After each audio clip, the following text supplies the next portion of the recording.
నమస్తే, this is Sourya. Welcome to our channel. ఈ రోజు మనతో పాటు సీనియర్ జర్నలిస్ట్ దుర్గా వడ్లమణి గారు ఉన్నారు. వారితో మాట్లాడుతున్నాం. నమస్తే అండి మ్యామ్. కవిత గారు కన్నీటి పర్యంతం, అది కూడా అసెంబ్లీలోనే వెక్కి వెక్కి ఏడుస్తూ ఒక వైట్ కలర్ కర్చీఫ్ కంటిన్యూస్ గా తీసి తుడుచుకుంటానే ఉన్నారు ఆవిడ. సో ఎందుకు అంత మనోవేదనకి గురయ్యారు? ఫస్ట్ టైం అంతగా ఏడడం చూస్తూ ఉన్నాను నేను. అసలు ఎందుకు అంత వేదన వచ్చేసింది ఆవిడకి? దట్టు అక్కడ అసెంబ్లీలో అంటే చూడ్డానికి కూడా కొంతమందికి అది అంటే ఆమె ధైర్యాన్ని కోల్పోయినట్టు, ఆమె గట్స్ డౌన్ అయిపోయినట్టు అనిపిస్తుంది.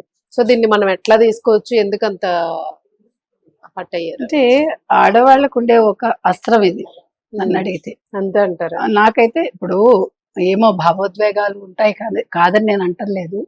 కానీ ఒక పార్టీ పెట్టి రాజకీయంగా ముందుకు వెళ్ళాలి అనుకున్నప్పుడు ఆవిడ ఈ రకంగా ఏడ్చి ఉండకూడదేమో. అంటే తను ఏం చూపించాలి? నాకు ఇది పెద్ద విషయం కాదు, నేను మీ దగ్గరికి వస్తున్నాను, మీకోసం పోరాడతాను అని చెప్పే వ్యక్తి చాలా ధైర్యంగా ముందుకెళ్ళాలి, బేలగా ఉండకూడదు. ఇవిడ బేలగా మారిపోయింది. నేను అంటే తన ఎమోషనల్ ఉండొచ్చండి, నేను కాదని అంటల్లా. ఇప్పుడు ఆస్తుల కోసం కాదు, మా ఇలవేల్పు లక్ష్మీ నరసింహం స్వామి మీద ఒట్టేసి చెప్తున్నా, నా 2 పిల్లల మీద ప్రమాణం చేసి చెప్తున్నా, ఇవన్నీ అవసరం లేదండి. బికాజ్ మీకు ఏం చెప్పాలి, అకౌంటబిలిటీ అంతే, ఎవరికి కాదు కదా.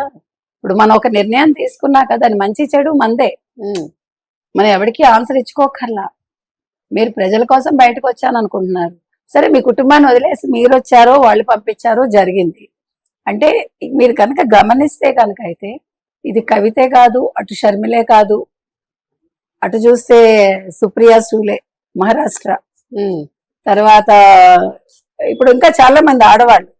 అంటే మీరు మొదటి నుంచి మొత్తం రాజకీయాలు మనం పరికిస్తే కనుక అయితే, ఇప్పుడు ఇందిరాగాంధీకి ఒక ప్లస్ ఏమైంది, ఆవిడకి అన్నదమ్ములు లేకపోవటం, వారసురాలుగా వచ్చేసింది.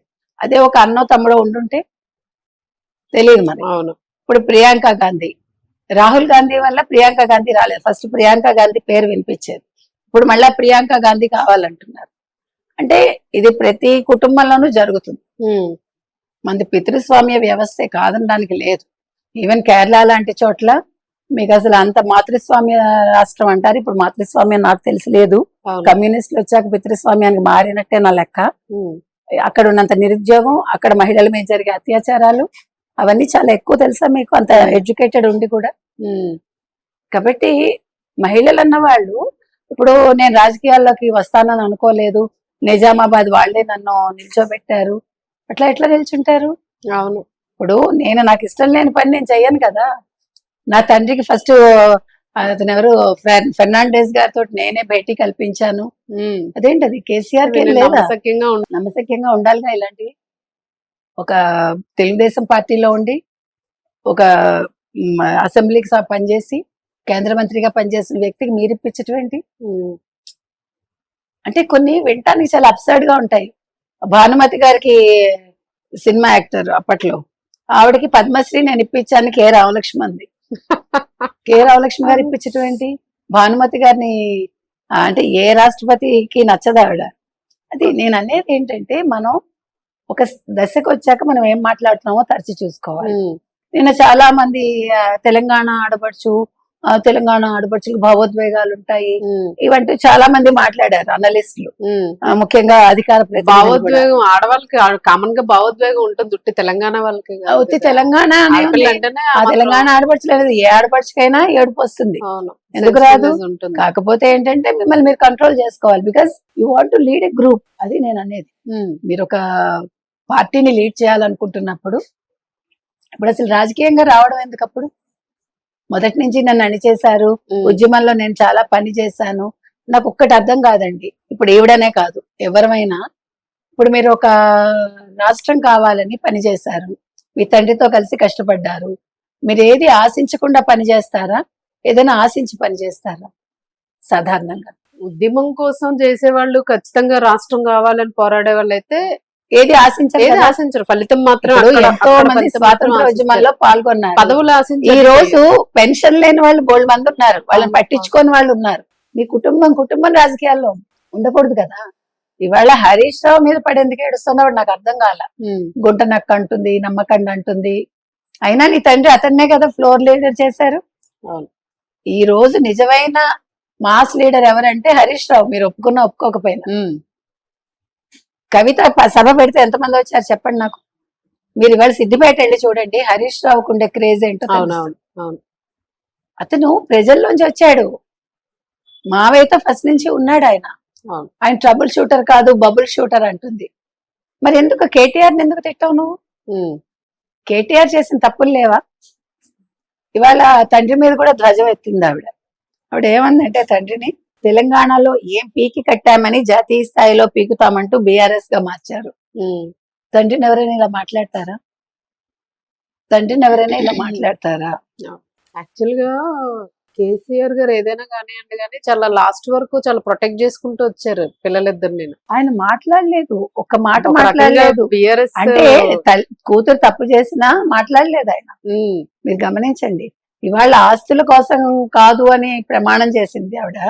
నిన్న చాలా మంది బీఆర్ఎస్ వాళ్ళు అడిగారు, నేను లిక్కర్ స్కామ్ చేయలేదని ప్రమాణం చేయి లక్ష్మీ నరసింహస్వామి మీద అని. నేను అంటున్నది అది. ఇప్పుడు మీరు జాగృతి కవితగా ఉండిపోయి ఉంటే ఎవరికి అబ్జెక్షన్ ఉండేది కాదు. మొట్టమొదటి బతుకమ్మ నిర్వహించడంతో నాకు ఆంక్షలు మొదలయ్యాయి అంటుంది ఆవిడ. 10 కోట్లు ఇచ్చేవాడు నీ తండ్రి, అలా ఎవరినా ఇస్తారా? ఇప్పుడు నిజంగా ఆవిడ తెలివైంది అయితే తండ్రి పక్కనే పెట్టుకునేవాడు. మరి హరీష్ రావు ఎందుకు పక్కన ఉన్నాడు ఈ రోజు కూడా? అందుకే ట్రబుల్ షూటర్ అయ్యాడు ఆయన. ఇవాళ ట్రబుల్ వస్తే నీ తండ్రికి నువ్వు పక్కన లేవు కదా. ఆయన తప్పు చేశాడు, పార్టీ పేరు మార్చాడు, తెలంగాణ అనేది తీసేశాడు. తీసేసినప్పుడు నువ్వు మీ తండ్రితో పక్కనే ఉండాలిగా. నువ్వు బయటకు వచ్చి నువ్వు ఏంటంటారు, మీ దుస్తులు వేసుకునే విధానం మార్చుకుని, మీ ఆహార్యం మార్చుకుని, మీ తల దువ్వుకునే విధానం మార్చుకుని, నేను ఇప్పుడు ఒక తెలంగాణ ఆడబిడ్డను అన్నట్టుగా మారి, అంతకు ముందేమో మీరు చాలా అప్డేటెడ్ గా ఉండి చాలా నగలేసుకుని, ఇవన్నీ అవసరం లేదు. రాజకీయాల్లో ఉండాలంటే మీరు ప్రజలతో మమేకం అవ్వాలి తప్ప మీరు ఎలా ఉన్నారు అని మీ అటైర్ ఎవడు చూడు. మీ మాట బాగోవాలి, మాట మార్చకూడదు. మ్యామ్ ఇప్పుడు నిన్ను ఆవిడ ఏడ్చిన విధానం ఇవన్నీ కూడా ఇక్కడ స్పీకర్ కూడా అన్నారు, మరొకసారి మీరు ఆలోచించుకోండి పదవి గురించి మాట్లాడేటప్పుడు ఒకసారి ఆలోచించుకోండి, మళ్ళా చెప్తున్నాను, గతంలో కూడా మీకు చెప్పాను నేను అన్నారు. అంటే ఆవిడ అంటే ఒక ఎమోషనల్ బ్లాక్ మెయిల్ అని అనలేము, ఎమోషనల్ గా ఏదైనా దాన్ని ప్రొజెక్ట్ చేయాలని ఆవిడ ఎక్కువ ట్రై ప్రజల్లోకి వెళ్ళాలంటే ఏదో ఒకటి చూపించాలిగా. చూసారా, మీ మంచి కోసం, మీకోసం పోరాటం చేయడానికి నేను నా పదవిని వదిలేసుకున్నాను, నా కుటుంబాన్ని వదిలేసుకున్నాను ప్రొజెక్ట్ చేసుకోవటానికి నాకు అనిపించింది. ఎందుకంటే ఇప్పుడు ఎమ్మెల్సీ వదిలేసి ఏముంది, ఏం బాగుంటుంది ఆవిడ? ఒకే పార్టీ పెడతారు, ఎంతమంది ఉంటారు పార్టీ? అవును, ఇప్పుడు డబ్బులు ఉన్నాయి కాబట్టి పార్టీ పెడతారు, డబ్బులు అయితే పెట్టగలరా? అవి ఎన్నాళ్ళు ఉంటాయి, పార్టీ పెట్టాక డబ్బులు ఎంత తెచ్చినా సరే సరిపో. అది నేను అనేది. కాబట్టి ఇవన్నీ కూడా నాకేమి అంత ఎమోషన్ అనిపించలేదు. Maybe wrong also, I don't know. ఇవన్నీ కూడా అంటే సింపతి గెయినింగ్ గా అనిపించారు. ఇప్పుడు ఆవిడ కుటుంబాన్ని వీధిని పడేస్తోంది. ఆవిడ రాజకీయాలు చేసుకోవాలనుకుంటే కుటుంబం గురించి మాట్లాడకుండా రాజకీయం చెయ్యొచ్చు. అవును, ఒకప్పుడు దానిలో చేశాను, ఇప్పుడు నేను మళ్ళీ ఇంతవరకు ఎవరు కూడా బిఆర్ఎస్ లో హరీష్ రావు కావచ్చు, కేటీఆర్ కావచ్చు, కేసీఆర్ కావచ్చు, కవిత గురించి ఒక నెగిటివ్ మాట్లాడలేదు, ఎక్కడ వినలేదు, మనం వినలేదు, మనకు తెలిసి. అంటే అది రాజకీయవేత్తగా ఉండాల్సిన లక్షణం. అది మీకు అర్థమైందా? ఎమోషన్ ఉండడం వేరు, ఎమోషన్ బ్లాక్ మెయిల్ వేరు, ఎమోషన్ మనం ఎక్స్ప్రెస్ సింపతి గెయిన్ చేయాలనుకోవటం వేరు. అది నేను చెప్తున్నది. కాబట్టి కవిత నిన్న చేసిన విధానంలో నాకేవి ఆవిడ రాజకీయవేత్తగా ఆవిడ పరిపక్వత నాకు కనిపించలే. మీకు గుర్తుంటే కనుక అయితే జయలలిత చచ్చిపోయాక శశికళ జైలుకి వెళ్లే ముందు ఆవిడ సమాధి మీద ఇట్లా 3 సార్లు కొట్టి ఏదో ప్రమాణం చేసింది. ఈ రోజు ఎవడు నమ్మట్లే ఆవిడ్ని. ఆవిడ మాట్లాడుతుంటే నిజంగా చాలా కోపం వస్తుంది ప్రజలకి.